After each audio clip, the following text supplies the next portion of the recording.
Hey, welcome to the Drayway. I am filming this right now. If you look over my head right there, there's about 40-mile-an-hour winds.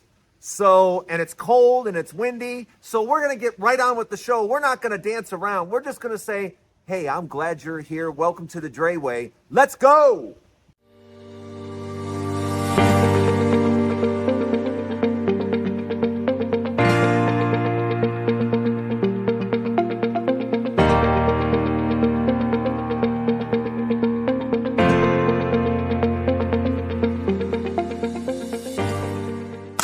Hey, welcome to the Drayway. We have a lot to talk about, and it's about the really, really lousy administration. Yeah, it's about Donald Trump's presidency, the people he has around them, and just how terrible they are.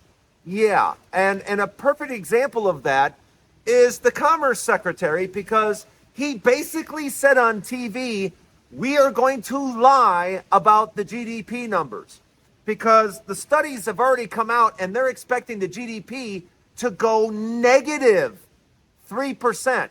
Compared to where it was, that's a crash.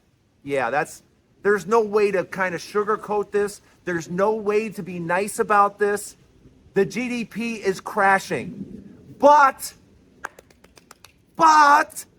Republicans have a solution for this. Yes, they have a solution to fix GDP, gross domestic product. We have an answer for that. And what are the Republicans going to do? Are they going to make life better? Are they going to improve business? Are they going to make things better in the country? No, silly goose. They're not going to do that. Is that what you thought they were going to do? No, that's not what. Have you not watched this show? That's not what Republicans do. Republicans don't make things better. What do they do? Come on. You know what they do. They lie. Yeah, that's right. They're going to completely, totally lie about the GDP numbers. And you don't have to believe me. You could say, Drayton, you're lying. They're not going to lie, Drayton. How dare you say that? The Commerce Secretary said that on CNBC. Yeah, that's literally what he said. He said, yeah, we're not gonna put the government spending numbers in the GDP, which is how you do it, by the way. That's how we've always done it. Government spending is part of GDP. Duh. You know, it's part of our GDP, and nearly every other country in the world does it that way. Yeah, government spending is part of GDP. But when you put government spending in with GDP right now, woo-hoo-hoo-hoo-hoo, do we have a negative crashing number? Yes. GDP is looked to be minus 3%. Minus 3%. You know how GDP with Biden as president was consistently around 2.5%? We were doing really, really well. Well, guess what? We got a really, really, really lousy president who has turned things around like that. That's right. No more positive GDP. We're now crashing at around a negative 3%. But you're probably not going to hear about that because Republicans know how to fix that. Yep, the Commerce Secretary said it right on TV. He said, we're going to be transparent and not include government spending. Huh? What do you mean you're not good? It's not how it's done, dude. Not how it's done. Look at that, a 40-mile-an-hour wind gust. Woo-hoo-hoo-hoo. Little windy out. Wow. But anyway, that's not how it's done. So they're just going to lie about it. So over the next few weeks, you're going to hear a lot about GDP and a lot about the fact that it's negative. But oh no, Republicans aren't going to, no, they're never going to admit to that. They are never going to admit to that. So what are they going to do? They're going to literally change how we do the GDP numbers to make it look like it's a positive number because they're just going to take out government spending. And boy, they've been taking out government spending. I think today is the day that the government is going to fire 80,000 VA workers. 80,000. And I think all of you know, especially if you're military, you know that many of the people that work in the VA are what? Yeah, ex-military. Yeah. And Trump and I guess Elon Musk, they've decided just to hack away at the VA and fire 80,000 people. Now, I am not ex-military, all right? And I know many of you are. How does that make you feel when the VA is struggling as a VA? Here, you would think a Republican president would care about the military, would care about the VA and the treatment that our military gets, because man, our military gets the shaft. And I say they get the shaft because my goodness, we ask so much of them. And then when they're injured and hurt, they should come back to the best facilities in the world. And they don't. And that's because we don't make it better. We don't make, and here are Republicans with a perfect opportunity. You got the House, you got the Senate, you got the White House. You have everything. You can make the VA better. You have no plans for that, do you? As a matter of fact, you're literally destroying the VA by getting rid of 80,000 employees. How do you think that's helping the VA? It's not. And now you just put 80,000 people out of a job. 80,000 families wondering what they're going to do next. We should be ashamed. We should truly, as a nation, be ashamed. But that is why you never, ever vote Republicans for any reason. There is no reason, unless you're a billionaire, to vote for Republicans. There's a zero reason. There is no reason you can give. None. Don't even try to put it in the comments, because it's just going to be like, yeah, that's not a reason to vote Republican. There is no reason. Unless you're a billionaire, I don't want to hear it. Let me know what you think about this circumstance. It's making me sick. Let me know what you think. Welcome to the Drayway. I am so glad you're here. Don't go anywhere. We have more to talk about. Stay right there. I talk about real estate all the time because I've been doing real estate for a very, very long time. And I have a business where I help people sell their own home. I educate them on how to do it.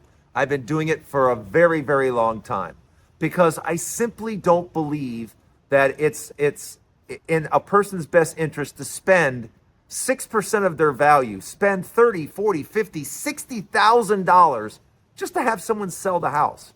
That to me is ludicrous. That to me is just crazy. When I can show someone step by step by step how to do it for just $1,500. That's it. And especially now in this marketplace, you need to take personal attention to selling or buying your own property. And if you want to sell, just listing it with an agent right now, that's probably not going to get it done. That's probably not going to get it done because right now, buying real estate is at an all-time low. Listen to what I just said. Buying real estate, buyers in the marketplace, is at an all-time low.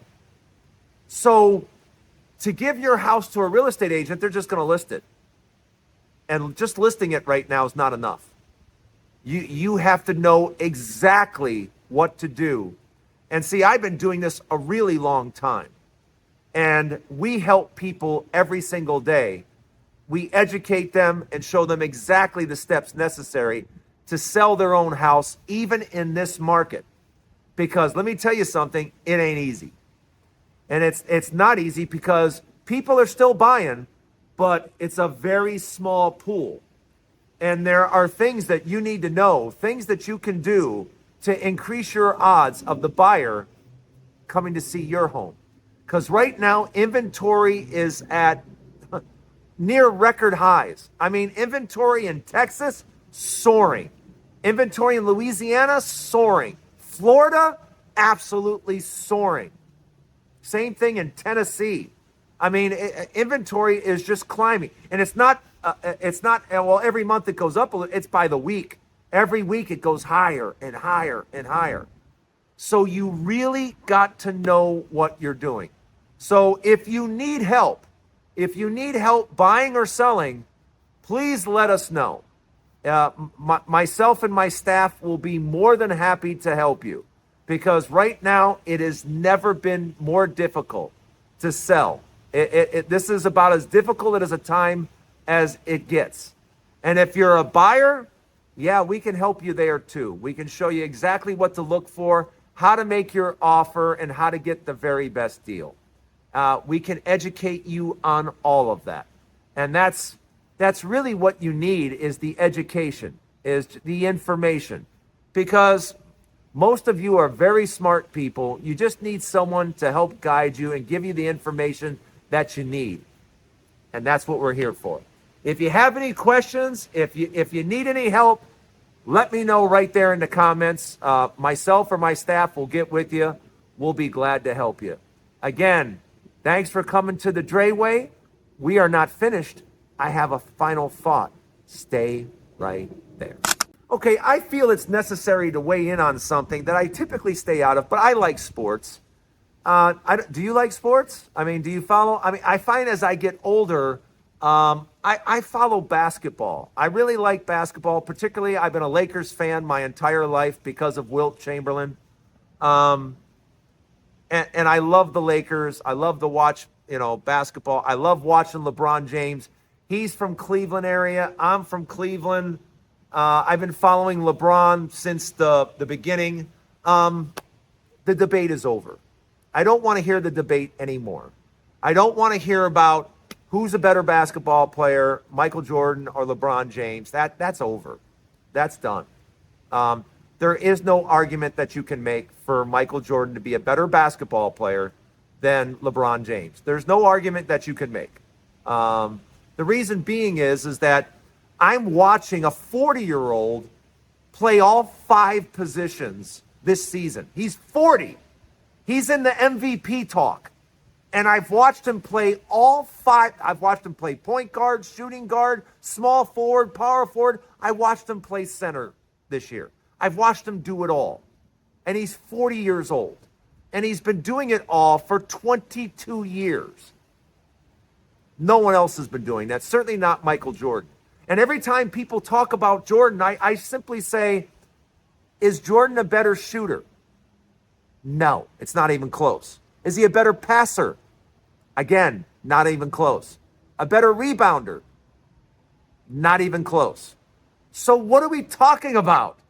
How can we say one basketball player is better than another one when one player only plays against guards, the other player plays against everybody, and he's playing against the very best right now, not from the 90s? You want to compare 90s players to today? Get out of here. Don't be serious.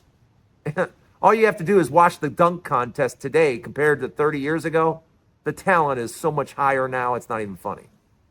But high school students do flips under the leg, reverses. They do things that 30 years ago, the great Michael Jordan couldn't do on his best day. High schoolers now do dunks Michael Jordan couldn't do on his best day. But let's stop the whole debate. Let's stop the whole, LeBron's over 50,000 points. He's 4th all-time in assists. He's eventually going to break into the top, 20, 25 in rebounding? What are we talking about here? And I always go back to the same thing. Yeah, Jordan's got 6 rings. Okay, there's people with more rings. There's people with more rings. It's not all about rings. The question is, who is the best basketball player ever? And if you say someone's better than LeBron, he better be able to guard all 5 positions, because I've seen LeBron do it. He better be a better shooter than LeBron, a better passer, and a better rebounder. Because if he's not, then he's not better than LeBron. But Michael Jordan, check out his field goal percentage compared to LeBron. Check out his 3-point shooting compared to LeBron. Check out his assists compared to LeBron. Check out his rebounding compared to LeBron. I mean, come on. I can just go on and on and on. Michael Jordan was the best basketball player in his era, just like Wilt Chamberlain was the best in his era. Who's the best in the modern era? There's no question. It's LeBron James. It has been for over 20 years. Who's the greatest basketball player ever? Again, it's the guy that has been a force on offense, defense, and at all 5 positions. All 5. Like and follow, hit the subscribe button. I'm glad you're here on the Drayway. There's a new Drayway each and every day.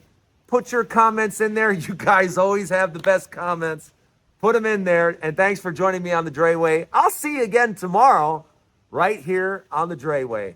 Have a good day, everybody.